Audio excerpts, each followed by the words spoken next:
Hello, welcome back to Age and Flourish. Remember, I am still Mama Uju, and it's all about my story of how I went from brokenness to flourishing, how I went from sorrow to joy. And today's episode is titled Victory at Last. When I started my restaurant in Igbinodo University, Okada, that same day I opened that restaurant, it was as if a bell was rang and the whole students, everybody, one talked to another, one came, ate, talked to another person, go, there's a new restaurant, so as it opens and so place, so inside the campus, so the food is good, though, the food is good. That was how they were advertising. And you cannot believe me, my dear. What I used to make in 1 week in Benin, I made it in 1 day in Okada. How, if not the hand of God? How, if not the hand of God? God blessed me there, and that the food was good. The students enjoyed. The workers came, they enjoyed the food. It was really, really good. When I came to Okada, I joined the local church there. As a minister in the gospel in my church, I go to church every day, that we have program.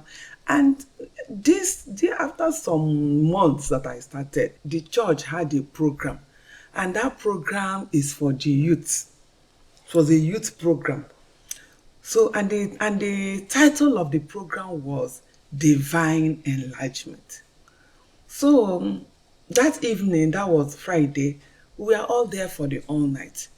And because it was a youth program, I sat at the back, to give room for the youths to be in front, because it was their program. So we are just there to support them. So we, the ministers and the senior ones, we stayed at the back, and the praise and worship was going on. We are praising God, worshiping God. The man of God came in, and we were praying. We prayed and so on. So when it got to the time that the man of God will take over the microphone. So when he got up and came to the altar, and we're all standing, waiting for him to start. And he said that it is obvious that anytime children of God gather, that God has somebody in mind for that program. We are all listening and looking at him. He said that since he came in and was seated at the minister's side, he has been praying and asking God, who is this program meant for? Who is this program meant for? My dear, I learned a lot in that day.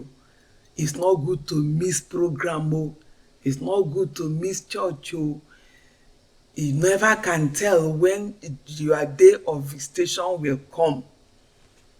That every program organized is for somebody or for some people. So, as he said that, and he said that he was asking God, who is this program that he is about to minister?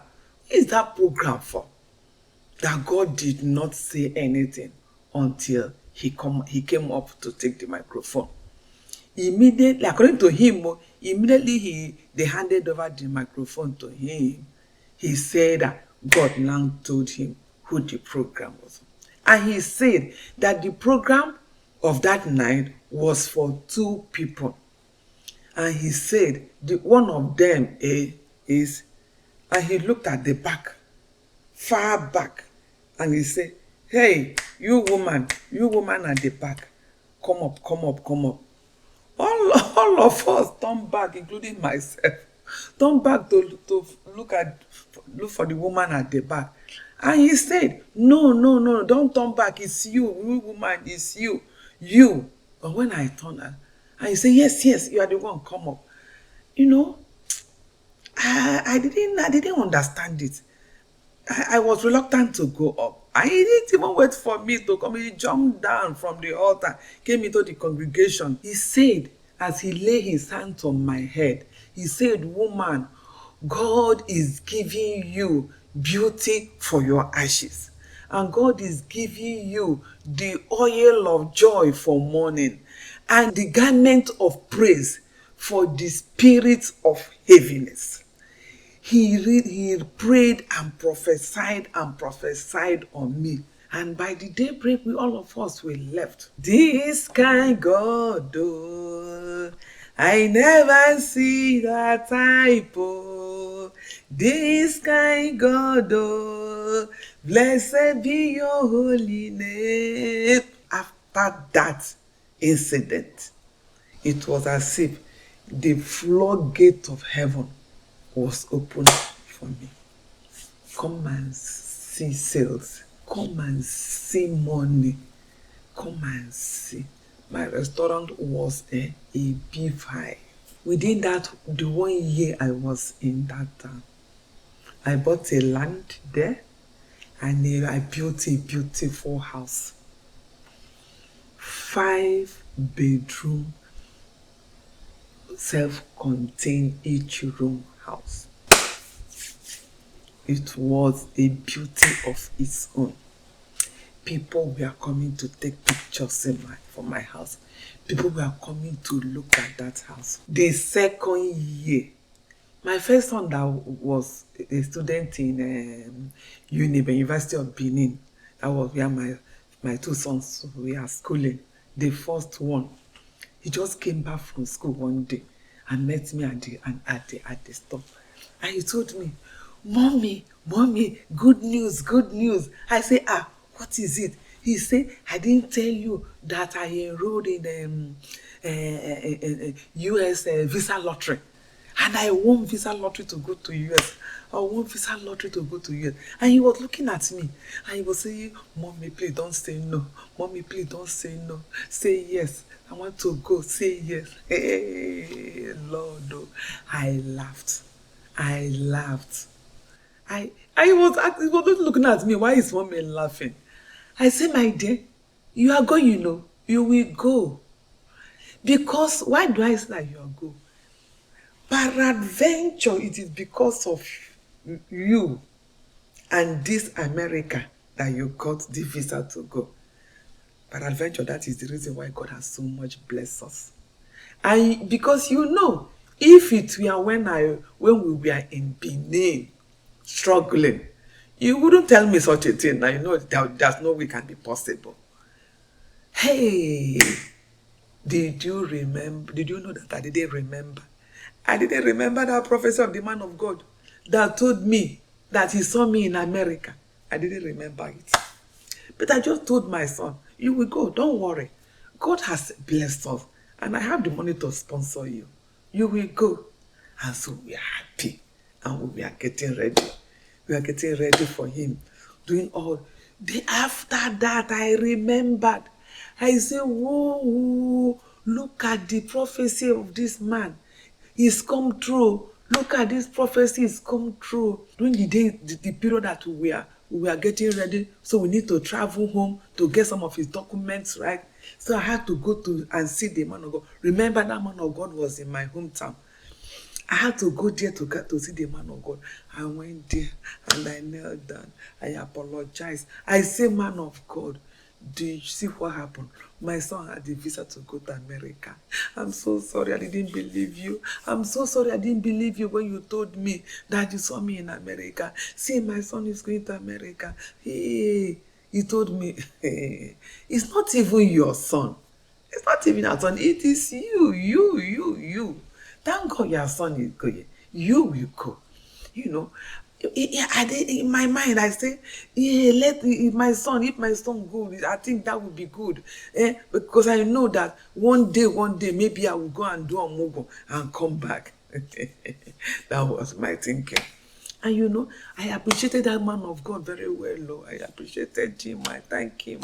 And I apologized. I repented of my sins of not believing, when he told me that, because I was so much consumed by all that was happening in my life. And when the word of God came, I didn't see how it will come to pass. I didn't see how that will be true. My people, that's a lesson for us over there. No matter what you are going through, don't underrate what God is telling you. Don't doubt the word of God. Believe God, believe him. Believe him that he will turn around things. Don't try to figure out how is it going to happen. Because that was what I was saying. I was using my small head to figure out how is it going to happen. I couldn't pay my school fees. I couldn't pay my children's school fees. I couldn't pay my house rent, and we are finding it difficult to feed. And you're telling me that you will see me in America. My son went to US. He went to US. 3 years after he went to US, he settled in US. He invited me to come to US, and I went to America. I went to America. I just stayed for some time. I said, it's like I will be going home. I'll be going home. You know, I have four children back in Nigeria. They say, you're not going anywhere. Mommy, you have come to stay, not going anywhere. I've already filed for you. Don't worry, you're staying here. You get your green card. You stay here until you get your green card. Then if you want to go, you go. I say, what is this now?